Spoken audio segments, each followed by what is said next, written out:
All right, shalom, shalom. I want to start off by giving all praises, honor, and glory to Yahweh, by Hashem, Yahweh Shai, by Hashem, Wakak, Wadash. I want to send give double honors to the apostles and the bishop elders of Great Millstone for teaching us this word in truth and sincerity and for ruling well. And salutations to the elect, Lord willing, with some of those men and women that believe in fear in the name of Yahweh, by Hashem, Yahweh Shai, and are patiently waiting for a day of salvation and the day of our redemption.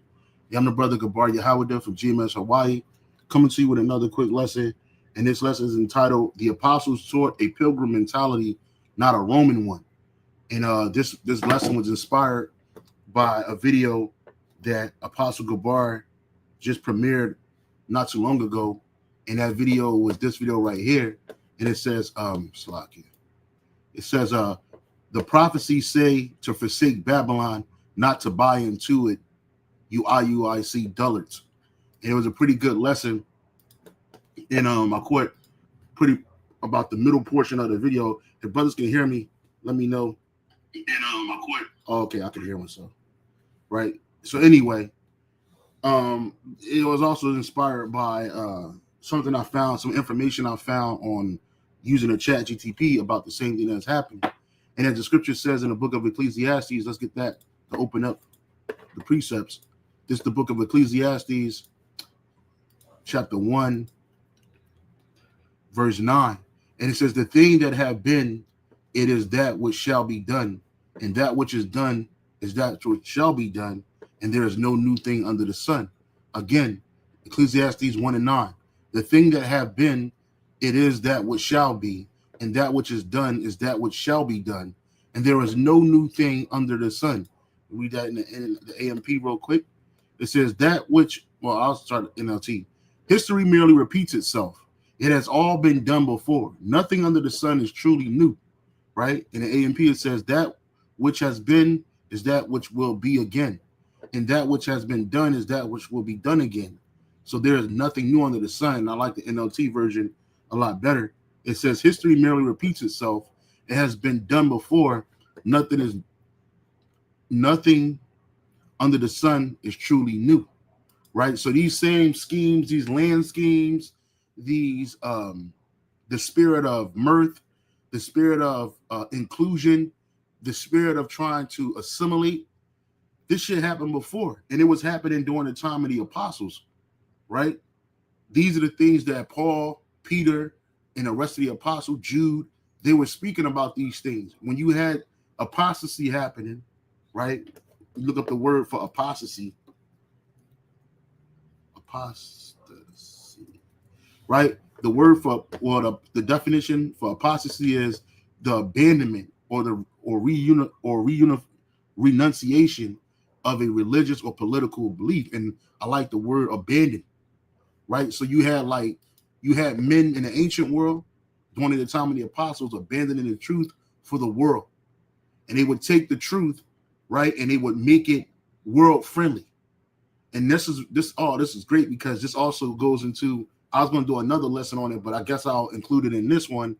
It's how Constantine and his minions used Christianity to gather his empire during his reign, right? But he didn't use what you call Christianity in the ancient world, which was Israelite based, he didn't use that. He just took the Bible, he took the message, he took Yahushua, and he assimilated to paganism, right? But he didn't do it by himself, right? After the apostles passed away,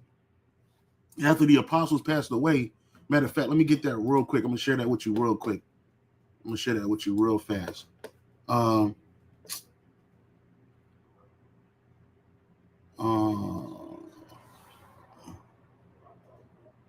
Just bear with me, brothers. Hopefully I got it up here.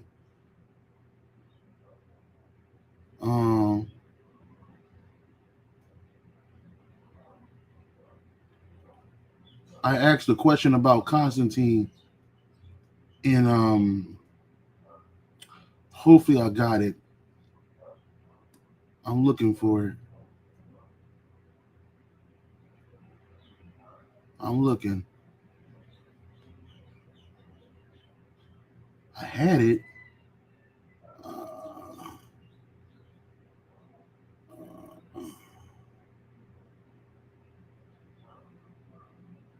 Okay, it had to be before. I had a just bear with me, brothers. Just bear with me.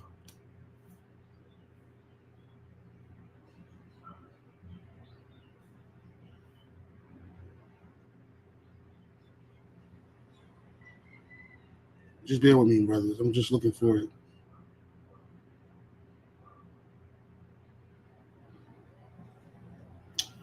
I gotta look for it.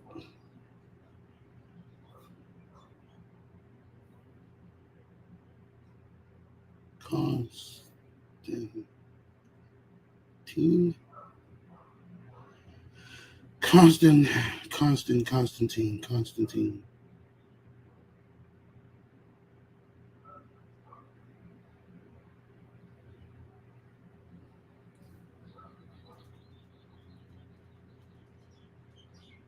So anyway, I asked a question to ChatGTP a couple days ago. I guess I must have deleted it. I don't know how I did that, but I'll ask this: did Constantine? Oh, what impact? What impact? That's what I asked. What impact did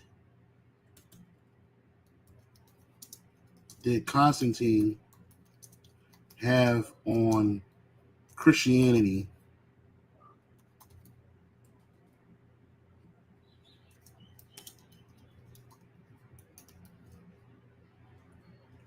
Christianity, and did he do it alone? Right. So this was a question that I asked a couple of days ago. Right. And it says, here's a clear understanding. What impact did Constantine have on Christianity? Constantine reigned in 306, 337, radically changed the history of Christianity. His reign marked a turning point from a persecuted minority to an accepted and eventually dominant religion in the Roman Empire, right?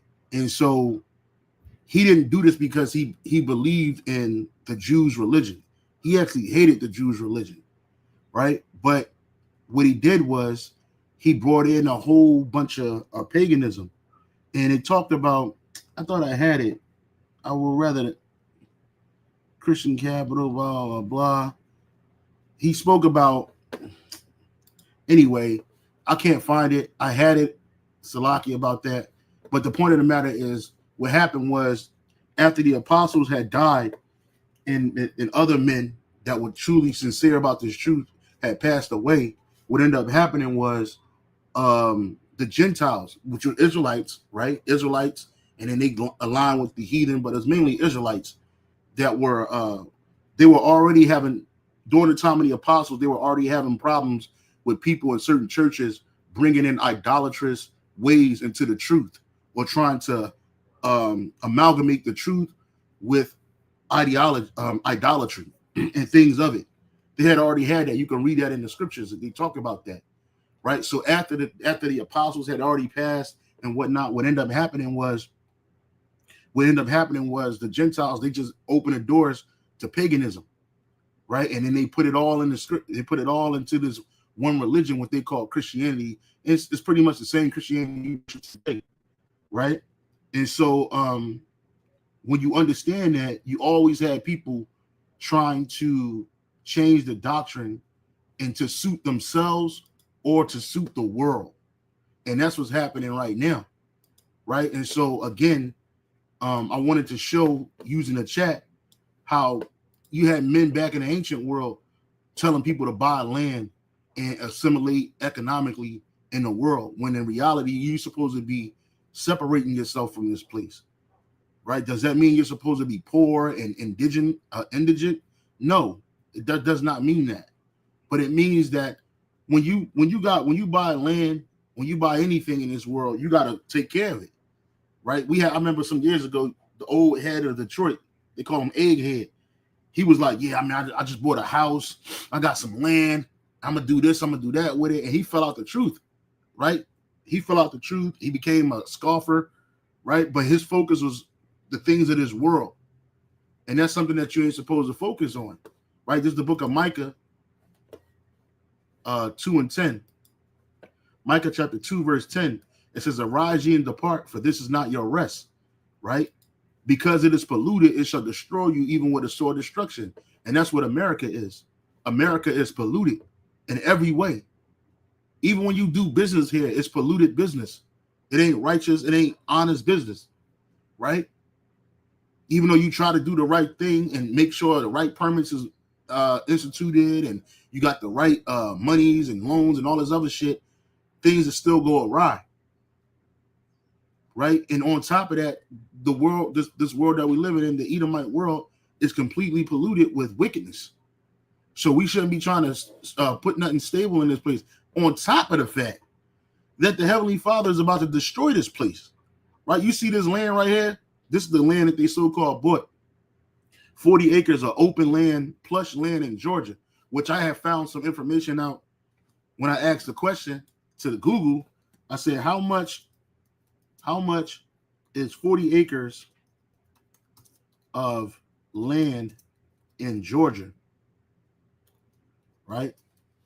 How much is, it says right here, it says the value of 40 acres of land in Georgia varies significantly, but it could range from approximately 320,000 at a low end of rural farmland to over $4 million if in a high demand close in suburban areas. The total cost depends on location, land type, and recent market conditions. For example, the value could be as low as $134,000 to $3.8 million at a lower average price per acre. Yep, that's $3.8 million at a lower acre or higher average price per acre. So, you talk about buying this pristine land, this shit costs money, right? And like the elder apostle Gabar said in his video right here, you got brothers that's catching hell that sometimes we barely fucking making it. And these guys is rolling in the fucking dough, right? And they had you thinking that it's about, the land. We got all this plush land so we could do what we want to do on there. We can have our events and shit. But it's going to cost to come out there. The money the asking for the money is never going to stop. That's why they said that this is phase one, right? They got a couple of buildings, right? And the church owns this, which really Nate owns it, right? And they want to build you got to knock down trees. That's called an excavationist. That costs money, right? You got to build plumbing. That costs money, right? You got to have what they call them things for the you put it in the ground, septic tanks and all this other shit, right? You got to separate the white, the clean from the dark water, all kinds of stuff, right? So that's why they said this is phase one. They did all this with begging and playing around. They did a whole fucking telethon telling you to send in your donations, your alms, and your tithes, right? But we here at Great Millstone, starting with our apostles and bishop elders, we don't do no stuff like this, bro. People help brothers. Hey, guess what it goes directly to the help of the brotherhood, right? From the apostles to the bishop elders to the brothers on down. We ain't got no bank with $320,000 in it, $4 million in it. That's a lot of sending in of the money. And it's tax-free because they're 501c3 charter, right? So they got this so-called private land. They can do law or whatever on it. And again, like we brought out in Ecclesiastes, there's nothing new under the sun. You had Malik Z York, Malik. He had a bunch of names, but this guy right here, this guy right here, Dwight York, the pedo, right? This guy right here, he bought land. He had a group called the Nuwabian Nation, right? And it was all, he used to switch his name up, right? You know, Malachi Z York, Isa Al Hadi Al Mahdi. He had all these crazy ass names. And then this dude bought property in Georgia. Everybody loves to go to Georgia. These cults love to go to Georgia. Right here, the central part of the Tameh Ra compound. It says moved to Georgia and construction of Tameh Ra from 1993 to 2002.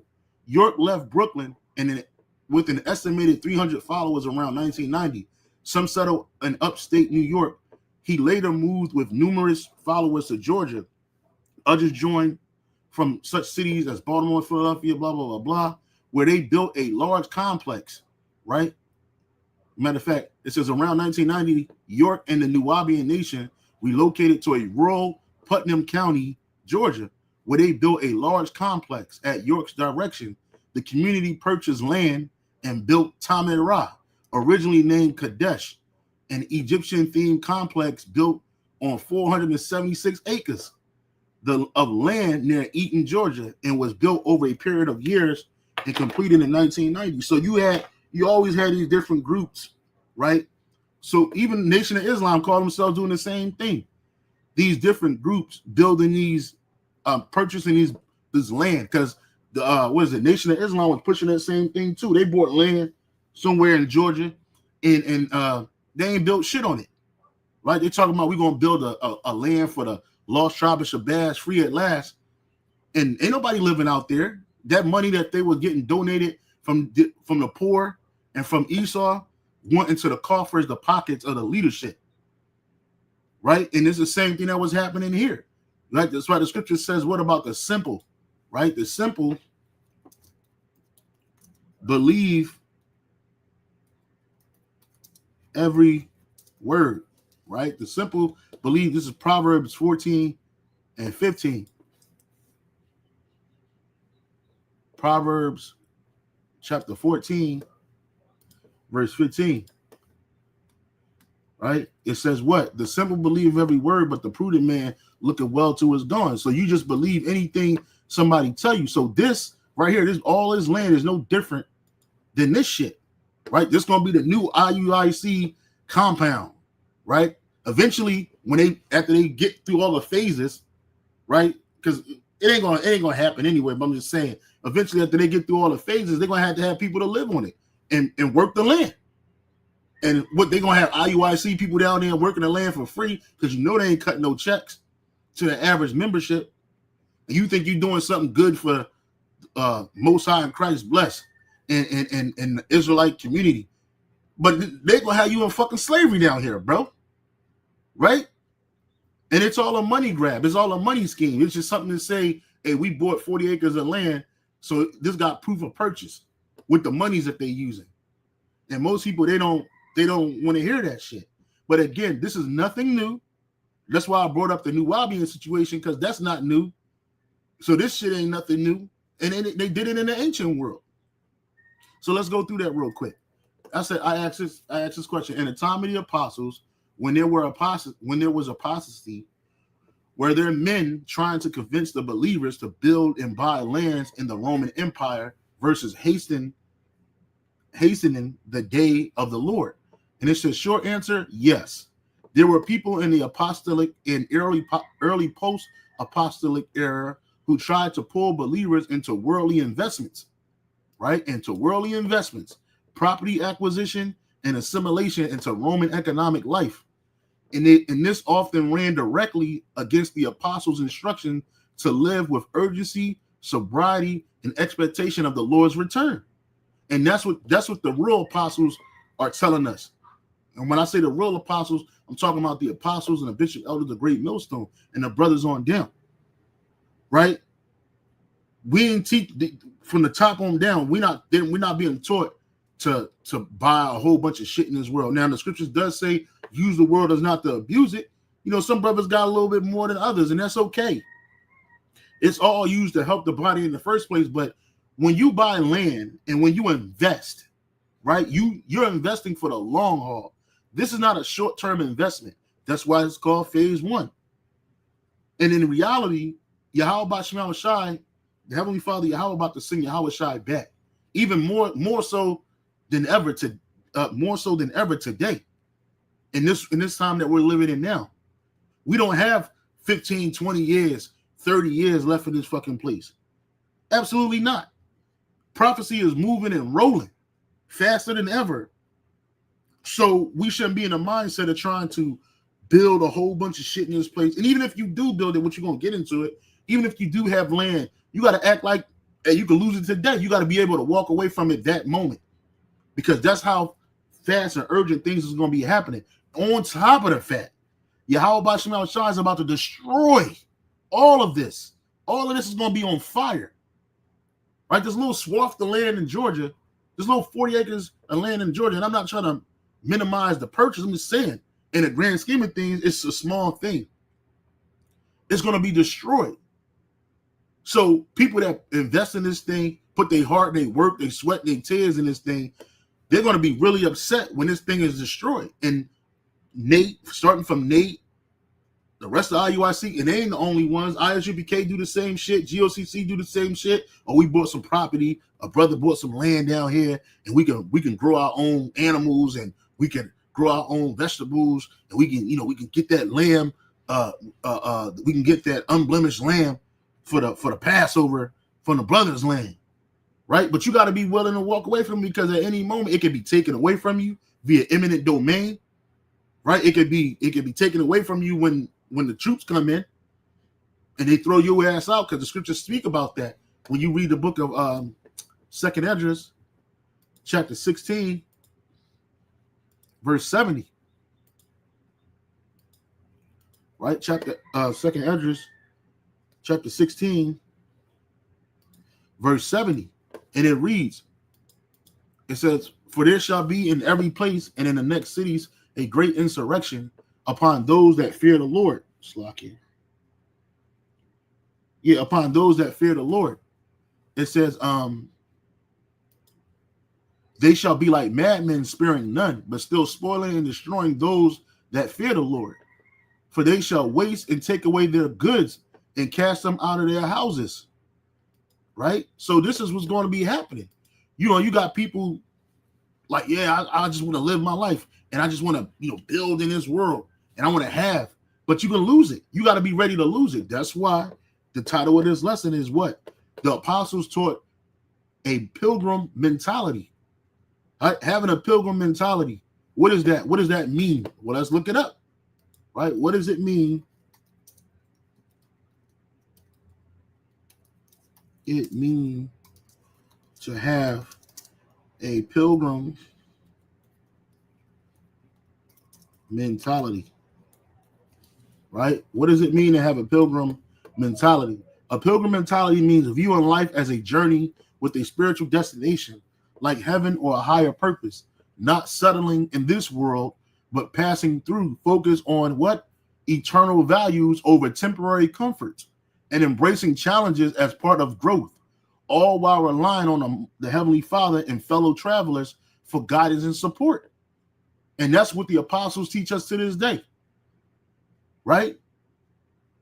That we shouldn't put any value in settling in this place, because we're really just passing through, and we should supposed to be focused on the eternal values, which is what? Salvation, immortality, rulership, all of those things that Yahweh Shai is bringing, right? Wisdom, understanding, knowledge, which we have in Yahweh Shai. It says focus on the eternal values over what? Temporary comforts, right? And embracing challenges, because when you catch challenges, when we go through challenges in this truth, we don't look at it like, it's the end of the world, a woe is me situation. We understand that it's an opportunity for growth.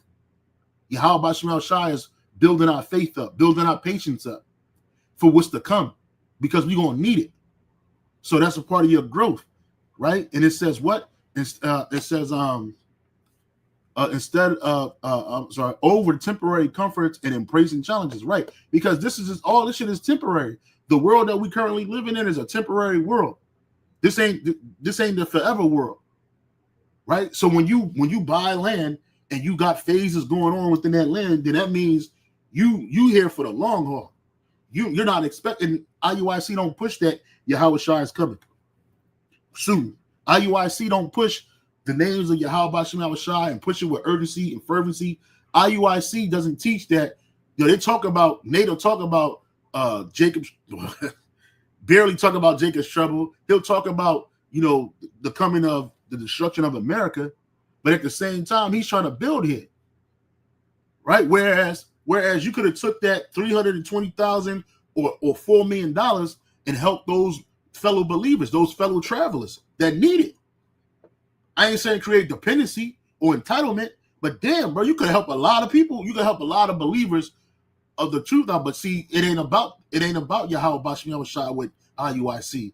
It's about Nate and that organization, right? That's what it's truly about.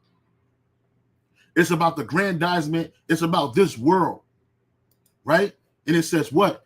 While relying on the Heavenly Father and fellow travelers for guidance and support. And that's what we here at Great Millstone do. Our fellow travelers are our brothers and sisters that's in his faith, wholeheartedly, 100%, right? And that's what we do. As we travel through this world, we rely on the Heavenly Father. We rely on guidance and support from the apostles all the way down, right?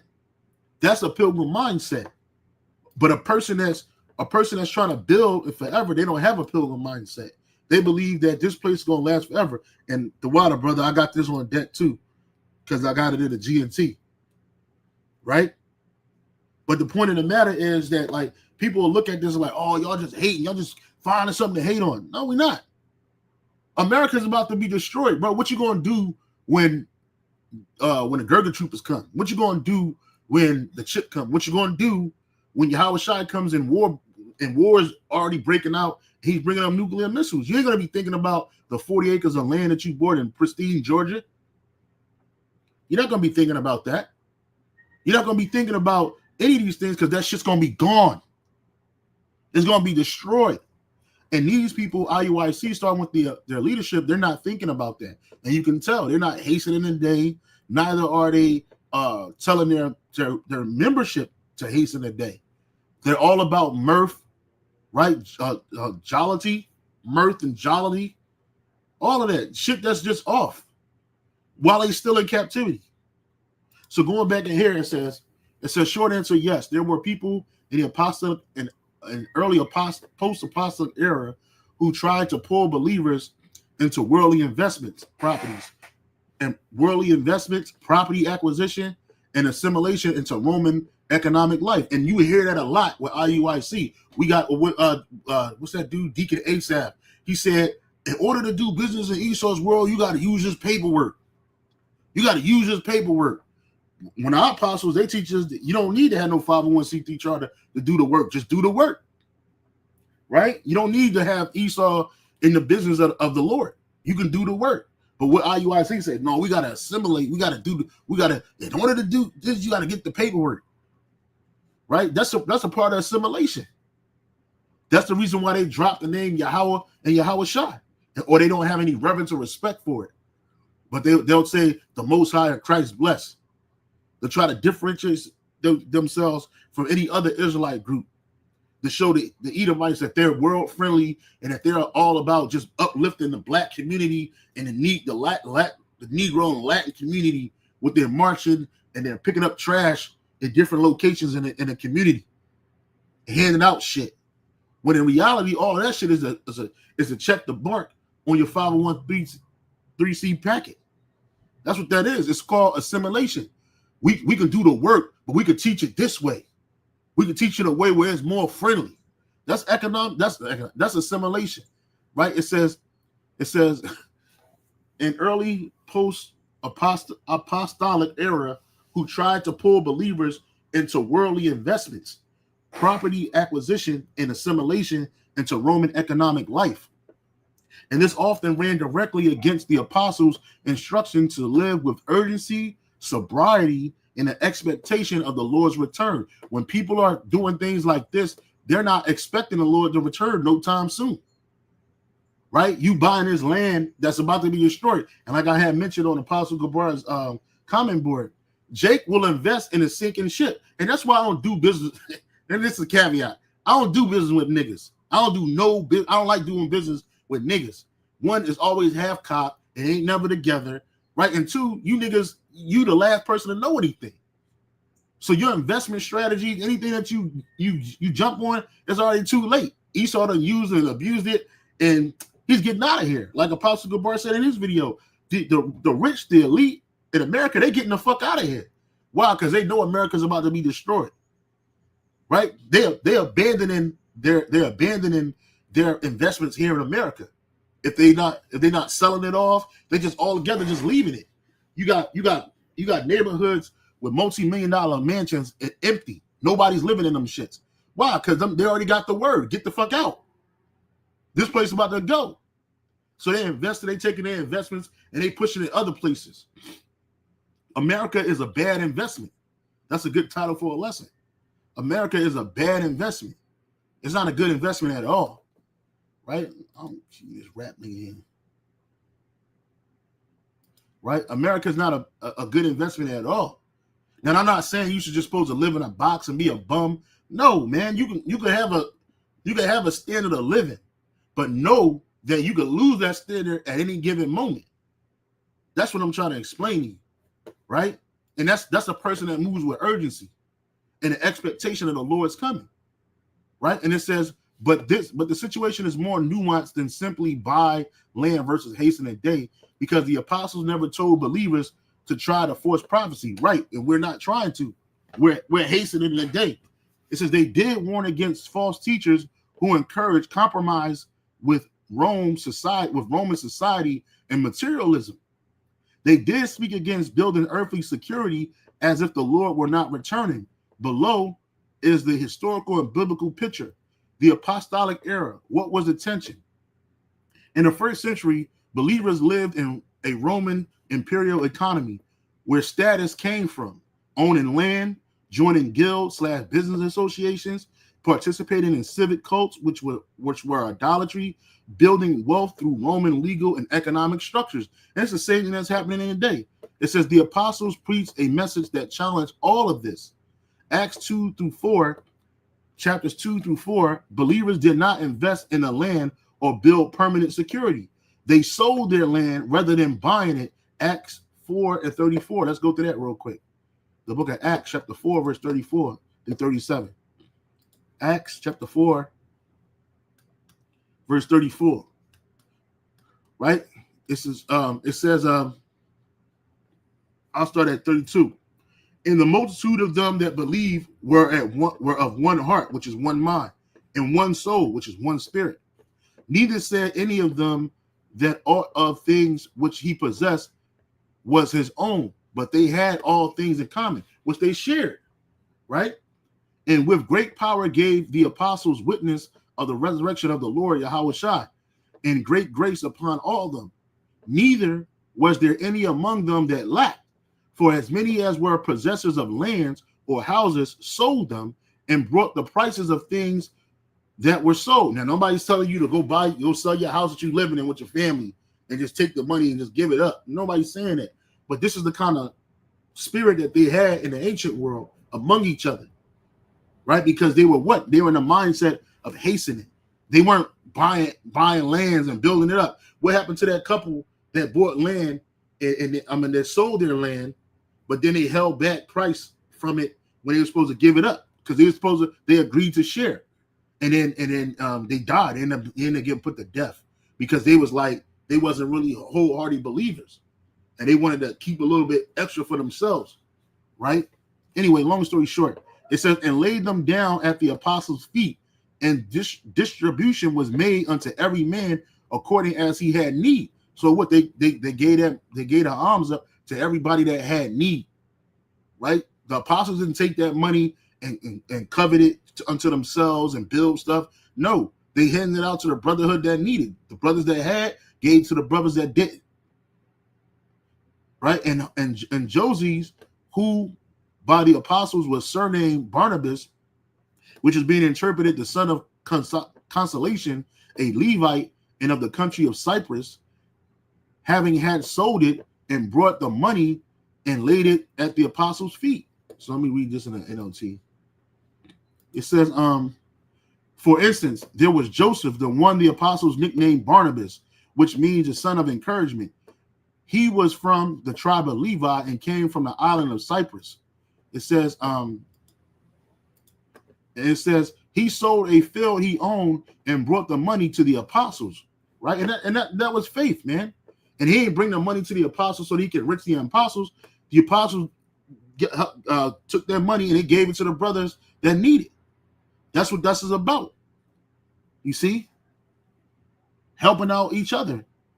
Not trying to build something up for yourself to where it just benefit you and those that are chief around you. Right? So let's keep on going back to this. It says they lived with a sense of imminent return and mission urgency. This is what the apostles of Great Millstone teaches us, and we all live with this.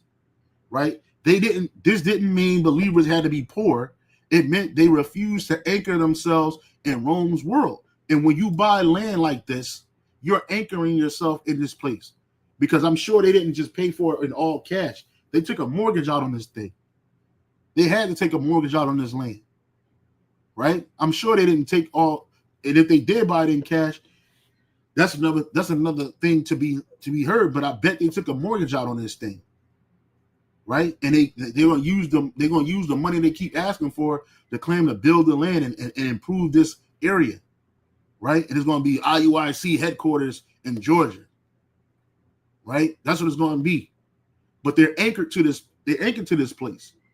If they're in the mortgage, they can't just get up and leave that mortgage.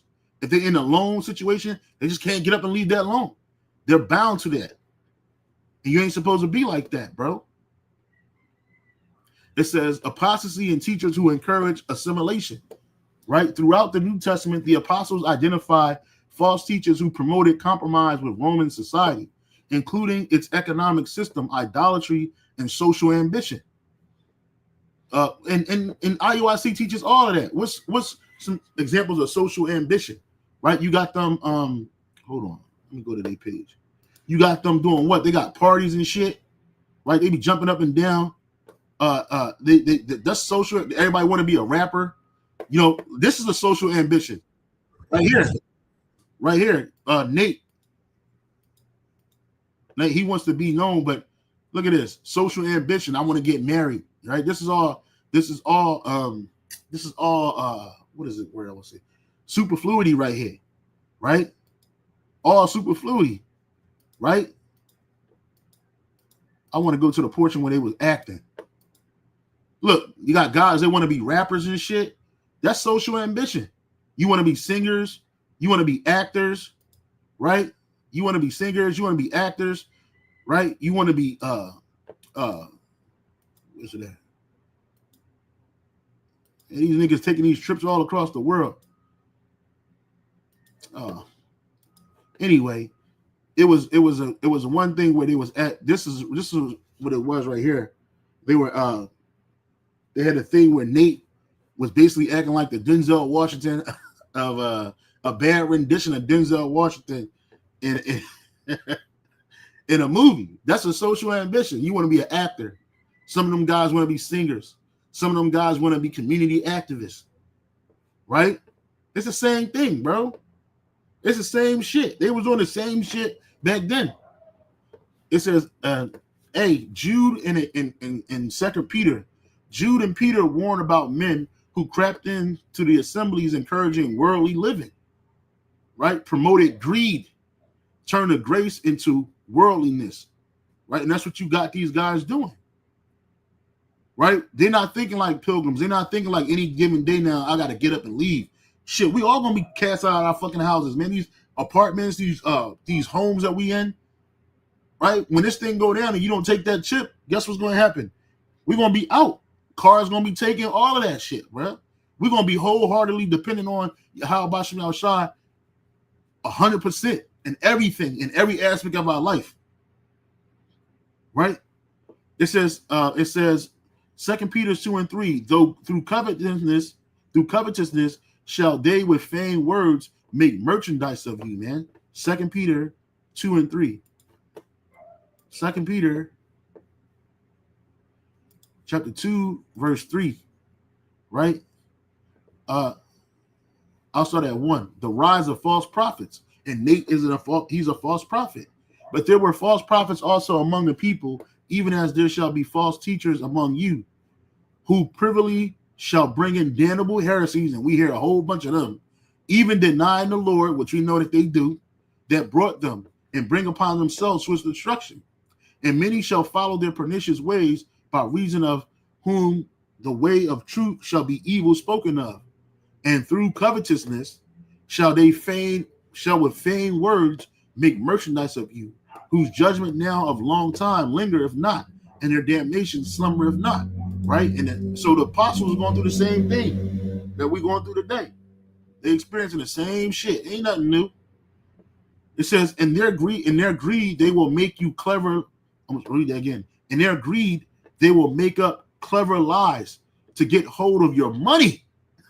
Oh, yeah, brothers and sisters. They talk all soft and shit. Yeah, we want to thank you, brothers and sisters, for sending in your alms and your tithes. You know, we got our phase 1 done, but the work is not done.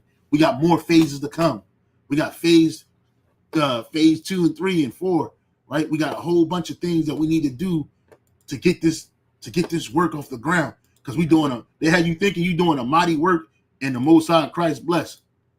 Right? This is what they started out. They all of this shit, this jovial shit, this mirth, this was to get you excited to give your money up.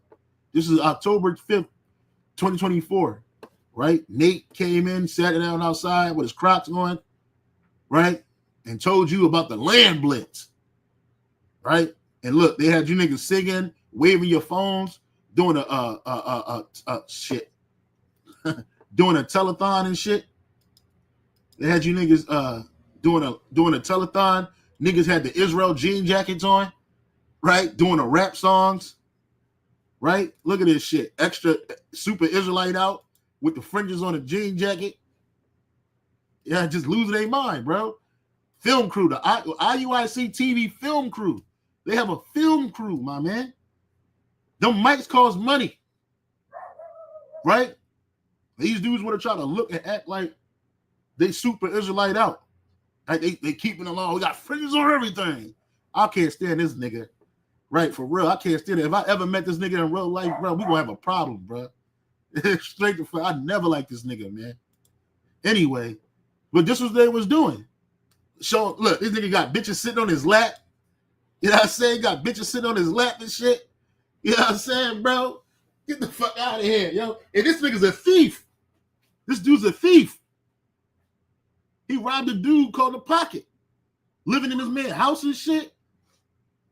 You know what I'm saying? Didn't want to get the fuck out.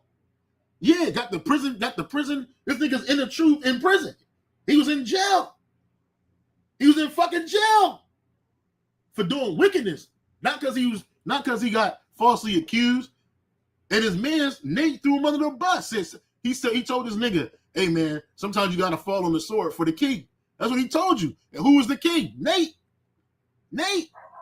But see, y'all look at us like we haters. Have I become your enemy because I tell you the truth? Come on, bro. Look, niggas rapping, that social ambition, niggas singing, right? A year later, they got the land.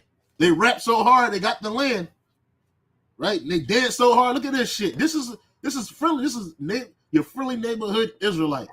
That's what the fuck this is, bro. See, this is not what the truth is about. It's not about all of this, bro. This is life and death, bro. It's extremely serious, bro. It's a time and place for everything. This ain't the time for that, bro. This ain't the time to be the boys to men of Israel, bro. This ain't that time, bro. These niggas is boys to men in it up, right? And y'all like this. People like this. Oh, black men together. Oh, they so handsome. They got the hair. They looking like Take 6. Oh man, the Drew Hill of Israel. Oh my God. You know what I'm saying? They losing their fucking shit. The apostles did none of this in the ancient world and now. None of this shit was happening. But they did this to influence you to get to phase one. To get to phase one, right? They did this to have you, right, get to phase one. Oh, where's it at? They had you to get to phase one. Phase one of the whole scheme is done. Got a 1, 2, 3, 4, 5 car garage. You got barns and shit. You know what I mean? Come on, bro. That ain't it, bro. So they're making merchandise of you with feigned words, right? Again, it says in the NLT, in their greed, they will make up clever lies to get hold of your money. But the Most High condemned them long ago, and their destruction will not be delayed. So these people that's doing that, right? They was already condemned from the jump, right? It's not gonna stop. It's gonna come. You see? And again, this ain't nobody hating on you niggas, man. It's just telling the truth, bro. Like, that's not the mindset you need to be in right now, right? Because the Lord is coming, right? He's coming faster than you think, right? And it says right here, it says, this includes urging believers to join Roman economic networks, including land owning and wealth building and social climbing. Because when you own land and you were high in the social status and you had wealth, or you had wealth building techniques in ancient Rome, just like in America, that made you somebody. You stood out amongst a group of people, right? It says B, the Nicolaitans, Revelations 2:6 and 2:15. Many scholars agree the Nicolaitans encouraged believers to participate in Roman culture. We're promoting compromise for economic advantage, and that's what IUIC does. They promote compromise. What the one guy tell you? We're not supposed to hate the white man, right? We're not supposed to hate the white man. The MOTB is not no chip. It's embargo. It's all these other things. But if you got chips in your phone, but if they do give a chip out, don't get a chip. That's what he said to cover his ass, right? But they teach you to assimilate to this place, man. We only worried about ourselves and our community. All we doing is uplifting our community, right? We're not out here chanting down a white man and this white man. Okay, man. All right, man. All right. Many scholars agree that the Nicolaitans encourage believers to participate in Roman culture. We're promoting compromise for economic advantage, and that's what Nate is doing. They're getting extreme economic advantages for compromising. That's why they took the name of the Lord out of there. Likely taught that Christians could integrate into Roman business guilds, which require idol feasts. This directly conflicts with the apostolic spirit of separation and urgency, right? The church of Laodicea, a perfect example of apostasy through Roman wealth. Revelation 3:17, thou sayest, I am rich and have need of nothing. Let's go to that real quick. Revelation 3:17. Right? It says the message to Laodicea. This is Yahweh speaking. Right? And unto the angel of the church of Laodiceans, write these things, saith the Amen, the faithful and true witness, the beginning of the creation of the Most High. I know thy works, that thou art neither cold nor hot. I would doubt that I were cold or hot. Yeah, that's that lukewarm. They were lukewarm over there in Laodicea, man. Why? Because it was rich. So then because thou art lukewarm, neither cold nor hot, I will spew thee out of my mouth. It says, because thou sayest, I am rich and increase with goods, and I have need of nothing. Knowest not that thou art wretched and miserable and poor and blind and naked. I counsel thee, buy of me gold tried in the fire, and that gold tried in the fire is the elect, that thou mayest be rich in white raiment, that thou mayest be clothed, and that the shame of thy nakedness do not appear, and anoint thy eyes with eye salve, that thou mayest see. Right? But because they had that money, they were settled on their leaves, man. It says, you say I am rich and have everything I want. I don't need a thing. So when you rich and got everything you want and you don't need nothing, you ain't looking for salvation. You don't care if the Lord come back or it don't come back. You don't care if America's destroyed. Well, you do care if America's destroyed because you want to be here. But you really don't care about nothing else because you good. It says, and you don't realize that you are wretched and miserable and poor, right? Because they poor without this truth. They miserable because their heart and their mind, their heart and their love is in this world and not in the world to come. It says, and blind and naked, which your sins exposed right there. And it just promoted greed, right? So it says believers there were seduced into building financial security, not waiting for the Lord, right? They teach you to build financial security in this place. The same thing they did in Laodicea, they do it in America. And not waiting on the Lord. Now, again, you can use the word as not to abuse it. If you got it, use it, brother. If you can help other brothers out, help, brother. But at the same time, know that all of it can be taken away. It's not going to be forever. America's about to be destroyed. Destroyed, bro. Right? So you again, I told you, niggas always invest. They the last to invest. Niggas the last to know everything. Niggas do terrible business, man. Because a smart man would say, you know what? Nah, I'm not putting no millions of dollars into this place. This place is about to go. Let me go ahead and transfer my funds out of this country somewhere else and leave to a place that ain't going to get hit with a nuclear missile. Right? Because this place is done. Right? This place is done. And especially you got a way out, get out. But you niggas still worming away in America. Go ahead. Anyway, it says demons. 2 Timothy 4:10. And demons have forsaken me, having loved this present world. Demas left apostolic mission work to join the economic stability of the Roman world. So he just said, I don't want to do the work no more, man. I want to get money over here in Rome, bruh. Likely including property or business pursuits. This is exactly the pattern you're asking about. The apostles taught a pilgrim mentality, not a Roman one. Paul, Peter, and the other leaders told believers not to tie themselves too deeply into Roman structures. Again, using the world is not to abuse it. Don't tie yourself down in this world because guess what? Rome was going to be destroyed. Rome was going to go down. This man was about to go down. Right? Same thing happened in America today, which is Rome all over again. The Lord's return was near. The world system was corrupt. Exactly. Just like it is today. This whole system is corrupt. Rome's economy depended on idolatry and immortality. Rome's economy depended on idolatry and immorality. Hebrews 13:14. For here we have no continuing city, but what we seek one to come. Where what? Dwelleth righteousness. 2 Peter 3:11-12. Seeing all these things shall be dissolved, what manner of persons ought ye be, hastening the coming of the day of the Most High? This didn't mean quitting work, but it did mean rejecting Rome's dream of build, buy, and settle. And that's the same thing that happens in America. That's the American dream. This is the American dream right here. Build, buy, and settle. And again, I'm not saying, brother, if you can get a house and it's suitable for you and your household, right? You may be single, brother, and you're able to get a house where you can help other brothers out. They ain't got nowhere to stay eventually when all hell breaks loose. You never know why the Lord set you up to get you certain things. Because we're going to be protected in that day. But listen, bro, I can't give you a blueprint to exactly what's going to happen to you. But at the same time, you got to be ready to get the fuck up out of there. Leave it. You can't be on the run talking about, man, I got a mortgage to do. Fuck that mortgage, bro. fuck that note. We out, bro. We got to go. Right? That's the mindset you got to be in because this thing is coming.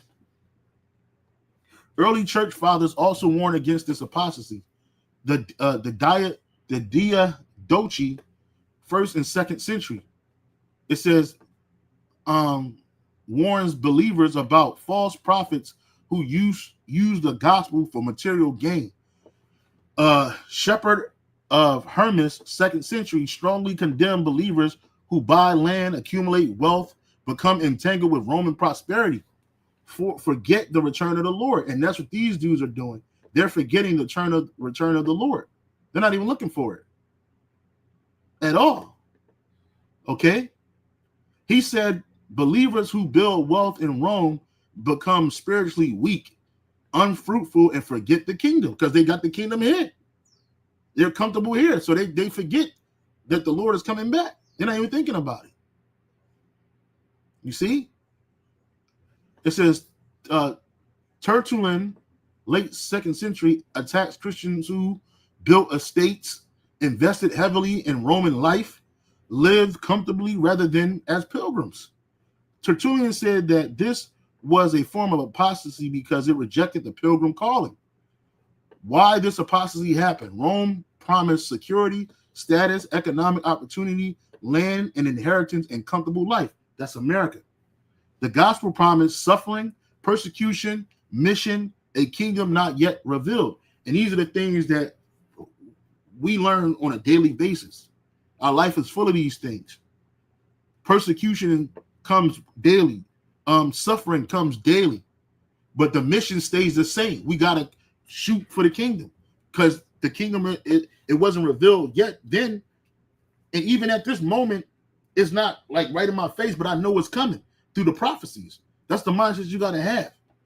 It says, so yes, many teachers try to steer believers toward a Roman lifestyle rather than toward a spiritual focus in the expectation of Yahweh's return. And even back then, Yahweh didn't come back then. But other things had to happen, right? You couldn't keep your mindset in Rome because Rome was about to fall. Rome was on its way out. Rome was on its last legs. And eventually it did, and the Middle Ages happened, and then you had the Holy Roman Empire, and Jake ruled for 1,000 years. It wasn't righteous, but Jake had rulership, and guess what? Rome came back again. This time in a renaissance. And they came back with a vengeance. Right? Because they know that their time is short. The beast came back. So yeah, man, I found this interesting. Apostle Gabar did a great lesson on it on his page. His page is Daily Edification 4. Daily Edification 4. The title of his lesson was entitled "The Prophecy Says to Forsake Babylon, Not to Buy Into It."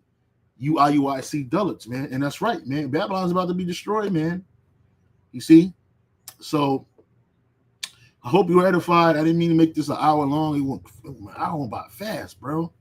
With that, I'll say shalom and on to the next, man. Hey, shalom.